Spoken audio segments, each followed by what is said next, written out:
Hello students, आज हम पढ़ने जा रहे हैं कक्षा 12 की पोएम आंट जेनिफर स्टाइगर अबाउट द पोएट। पहले मैं जो पोएट है उनके बारे में बता देता हूँ।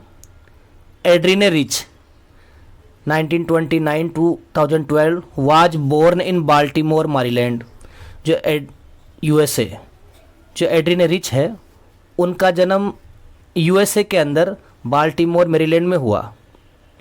She is widely known for her involvement in contemporary women's movement as a poet and a theorist. समकालीन नारी आंदोलन में भाग लेने के कारण कवयित्री और सिद्धांत शास्त्री के रूप में उन्हें विस्तृत रूप से जाना जाता है। She has published 19 volume of poetry.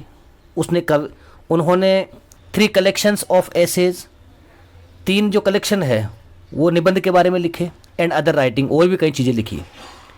A strong resistance विरोध to racism and militarism echoes through her work.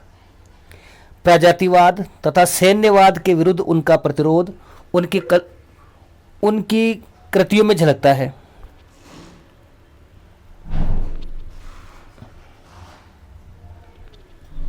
The poem Aunt Jennifer Steiger addresses the constraint of married life a woman experience। ये जो कविता है aunt Jennifer स्टाइगर, इसमें एक औरत द्वारा शादीशुदा जिंदगी की बाधाओं को बताया जाता है। अब मैं पोएम को पढ़ना चालू करता हूँ। मैं Aunt Jennifer tigers prance across a screen. Prance का मतलब होता है उछलते कूदते चलना। जो चाची जेनिफर है उनके जो बाग हैं वो पर्दे पर उछलते कूदते चलते हैं। Aunt Jennifer tiger prance across a screen. Screen का मतलब होता है पर्दा। चाची जेनिफर के जो बाग है वो पर्दे पर उछलते कूदते चलते हैं। जो बाग है वो कोई रियल टाइगर नहीं है। चाची जो जेनिफर है उन्होंने सुई धागे की सहायता से पर्दे के ऊपर एम्ब्रॉयडरी यानी कशीदाकारी करके 2 बाग बनाए। ब्राइट टोपाज डिनाइजेंस का मतलब होता है निवासी, of a world of green. चमकीले पुखराज के समान ये जो बाग है ये स्वतंत्र जंगल के निवासी हैं। यानी ये जो बाग है, चाची ने इतने अच्छे रंगों का प्रयोग किया है कि जो बाग है वो एकदम ब्राइट टोपाज का मतलब होता है चमकीला पुखराज। जो पुखराज पत्थर है ये बाग उसके समान दिखाई देते हैं। यानी जो कवि है उसने बागों को ब्राइट टोपाज की उपमा दी है। They do not fear the man beneath the tree. ये जो बाग है ये इतने साहसी है कि ये पेड़ के नीचे खड़े लोगों से भी नहीं डरते हैं। इनके आसपास जो लोग खड़े हैं उनकी उपस्थिति से इनके ऊपर कोई प्रभाव नहीं पड़ता है। दे पेस का मतलब होता है चहलकदमी करना। They pace in sleek chivalric certainty. Sleek भव्य, शिवरलिक शौर्यपूर्ण, सर्टेनिटी आत्मविश्वास। वे भव्य शौर्यपूर्ण तरीके से पूरे आत्मविश्वास के साथ चहलकदमी करते हैं। तो चाची जेनिफर ने जो बाग बनाए हैं वो एकदम चमकीले पुखराज के समान है और इतने साहसी हैं कि पेड़ के नीचे खड़े लोगों से भी नहीं डरते हैं, और वे एकदम भव्य शौर्यपूर्ण तरीके से पूरे आत्मविश्वास के साथ चहलकदमी करते हैं। अब ऐसा इसलिए कहा गया है कि चाची वैसी नहीं थी। चाची एक भोली भाली औरत थी जो कि चाचा के आतंक से परेशान थी। Aunt Jennifer's fingers fluttering through her wool. Fluttering का मतलब फड़फड़ाना, कांपना। Find even the ivory needle hard to pull. Ivory needle का मतलब होता है हाथी दांत से बनी हुई सुई।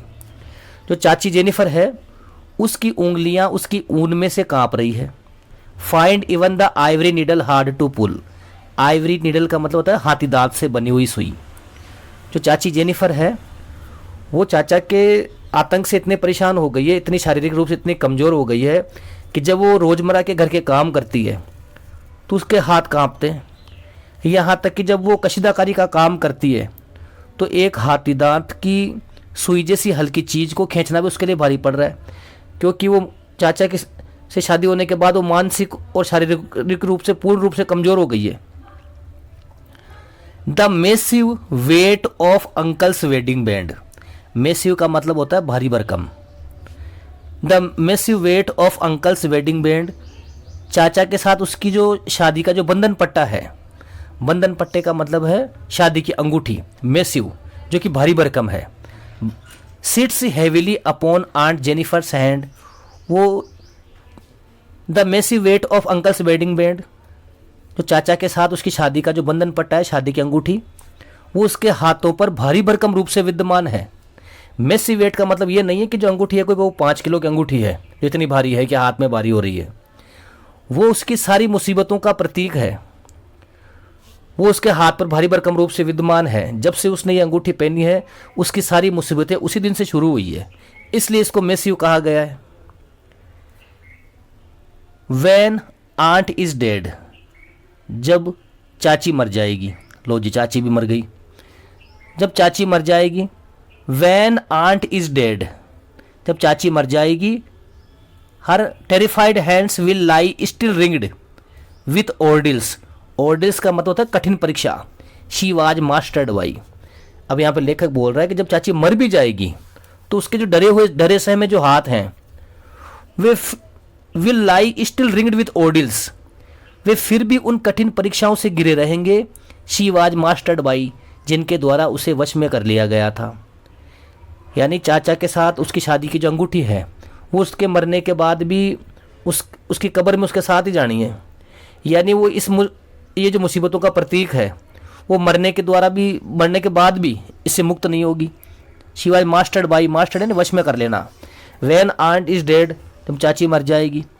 हर terrified hands will lie still ringed with ordeals, she was mastered by, तो जो उसके आतंकित हाथ हैं फिर भी उन कठिन परीक्षाओं से घिरे रहेंगे जिनके द्वारा उसे वश में कर लिया गया था। The tigers in the panel that she made will go on prancing and unafraid. लेकिन जो बाघ उसने पर्दे पर बनाए वे उसके मरने के बाद भी गर्व और निर्भयता के साथ में घूमते फिरेंगे। अब मैं आपसे कुछ प्रश्न पूछता हूँ, आप उसका जवाब दीजिए, जो कि अधिकतर एग्जाम में यही पूछे जाते हैं। बाघ कैसे हैं? क्या वो जीवित बाघ है? नहीं, वो जीवित बाघ नहीं है, उन्हें पर्दे के ऊपर बनाया गया है। चाची ने, जो कवि है, उसने बाघों को किस चीज़ की उपमा दी है? ब्राइट टोपाज की। चाची जेनिफर की उंगलियां उसकी ऊन में से क्यों कांपती है? तो उसकी उंगलियां कांपने का कारण है कि चाची का जो हस्बैंड है वो इतना तानाशाह है, इतना डोमिनेट करने वाला है कि चाची उसके आतंक से बुरी तरह परेशान है। फिजिकली और मानसिक रूप से वो बिल्कुल फिजिकली और मेंटली एकदम परेशान हो गई है वो। The massive weight of uncle's wedding band. क्या अंगूठी वास्तव में भारी है? अंगूठी वास्तव में भारी नहीं है, ये उसकी दुखद शादी का प्रतीक है, इसलिए अंगूठी को भारी कहा गया है। कौन सी कठिन परीक्षाओं की बात की गई है? यानी जो उसकी जो शादी की जो अंगूठी है वो मरने के बाद भी उसके साथ, उस कब्र में उसके साथ ही जाएगी, जिसके द्वारा उसे वश में कर लिया गया था, इसलिए अंगूठी को भारी कहा गया है। और जो बाघ है उसके मरने के बाद भी पर्दे पर वैसे के वैसे रहने वाले हैं, बल्कि चाची खुद वैसी नहीं थी। चाची एकदम भोली भाली, डरपोक और कमज़ोर टाइप की थी। अब प्रश्न ये उठेगा कि जब चाची खुद ऐसी थी तो चाची ने ऐसे बाघ बनाए क्यों? तो जो चाची है वो सारी औरतों को संदेश देना चाहती है कि वे बाघों की तरह एकदम बहादुर बने, किसी से डरे नहीं। वो आने वाली जो जनरेशन है, जो लड़कियां हैं, उनको इस प्रकार का एक संदेश देना चाहती है कि वे शादी के बाद किसी प्रकार से डोमिनेट ना हो, परेशान ना हो। इसलिए उसने ये बाघ बनाए ताकि हम बाघों के जैसे ही हम एकदम बहादुर बन सकें। धन्यवाद।